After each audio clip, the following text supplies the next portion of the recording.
Now, the economic downturn isn't just having a negative impact on our finances, it seems it's also affecting our marriages. Divorce inquiries are up by a third compared to this time last year as couples forced apart by money pressures seek a final split. The increase in marital breakdowns coincides with an election campaign that's putting family values at the heart of party politics. Emma Birchley reports.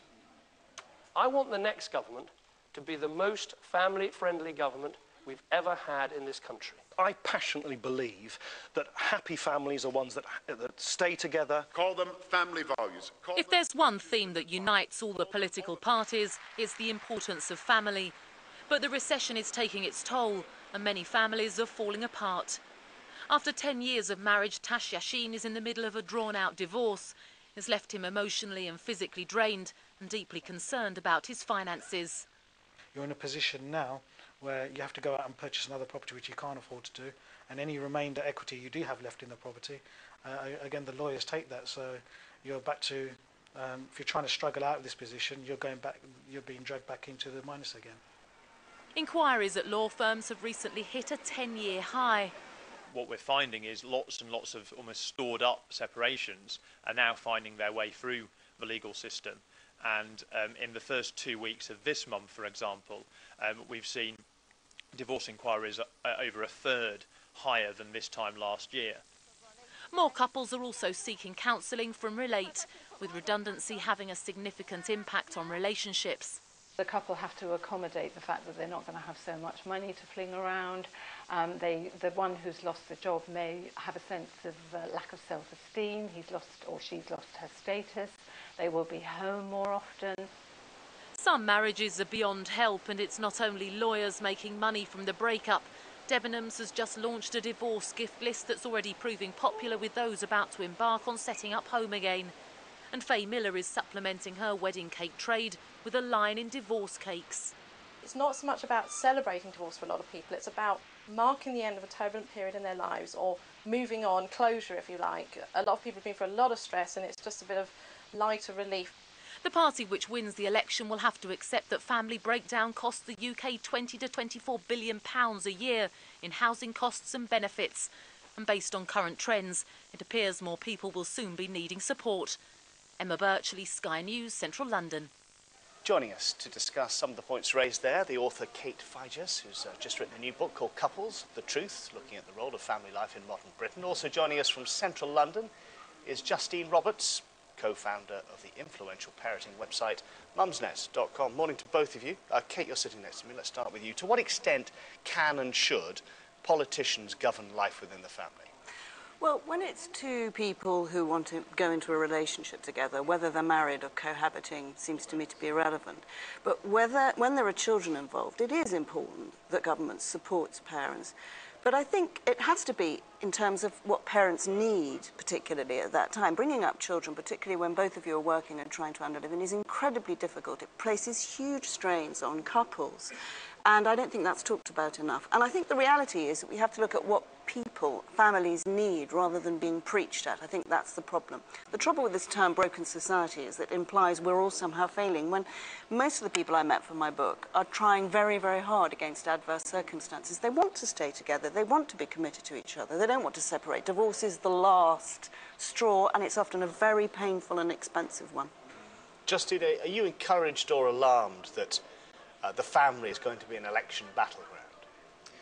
I think generally, you know, we're pleased that some of these issues that get discussed on Mumsnet day in, day out are beginning to be discussed in a political arena. The problem is there is a suspicion that what's being said is quite a lot of aligning yourself to a popular position, we support families, and not so much in the way of actual tangible policies, i.e., you know, better and more affordable childcare, more health visitors, things that actually cost money. Unfortunately, I wonder if in this situation we're in where there isn't a lot of money in the pot, whether it's a nice easy win to sort of say, well, we're right behind you families, but it doesn't actually result in any meaningful support.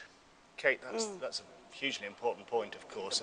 In the middle of a recession, with both main political parties, all three, in fact, talking about cuts, how can there be extra money in the pot to help families? Yeah, and where are the policies to help? Where's the equality legislation that helps mothers work and earn a living? Where's the childcare?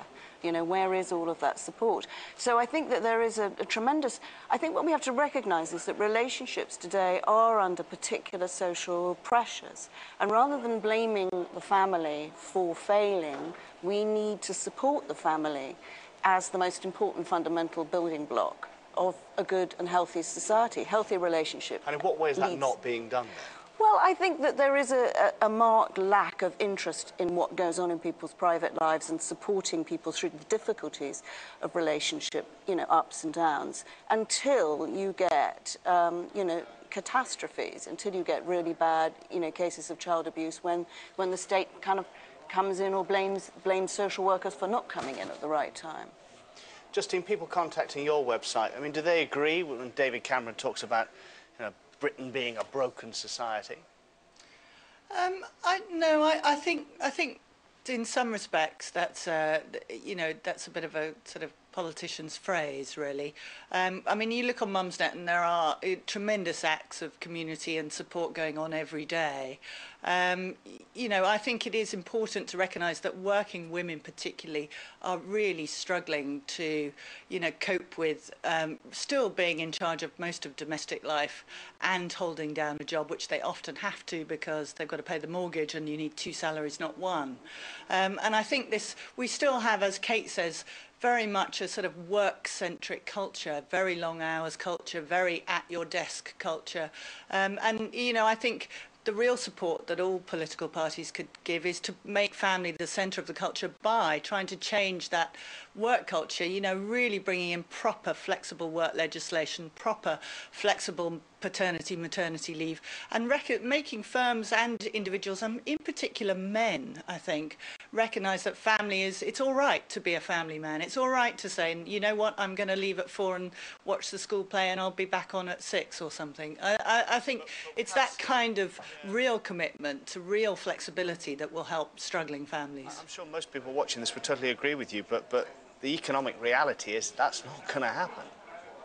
Well, I don't think necessarily it's uneconomic. I mean, if you put all this pressure on families, and particularly working mothers, so much so that, as we see on Mumsnet, lots of them really can't cope and say, well, I'm just going to have to give up my job. You're wasting all their skills, all their training, all the impact they can have on the economy in a proper way. So actually working flexibly can be working better. It can mean more efficiency, more productivity, and not losing all these great and skilled people from the workplace. And I would add to that, I think that there is, the trouble with all this debate is it leads to this terrible cynicism about relationships. Somehow we're all failing. There's no point in making commitments. Divorce is inevitable.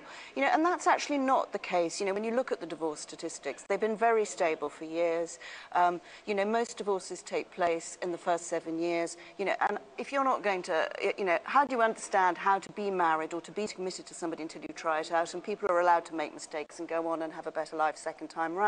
Once people have children, fewer people divorce, funnily enough. It puts relationships under great strain, but actually most people want to try and find a way of working to stay together. And I think that this cynicism about relationships is very damaging, the cynicism about family life. Family life, most family life is quite healthy. We have a good time, we try and make the best of it, we enjoy our children. You know, there are strains to do with modern life. But, you know, I think we need to be slightly less gloomy about it, to be honest. Well, after all that terrible evidence of some elements of family life in Britain yesterday in that court case, it's nice to end on a positive note. Kate and Justine, thank you both for your time.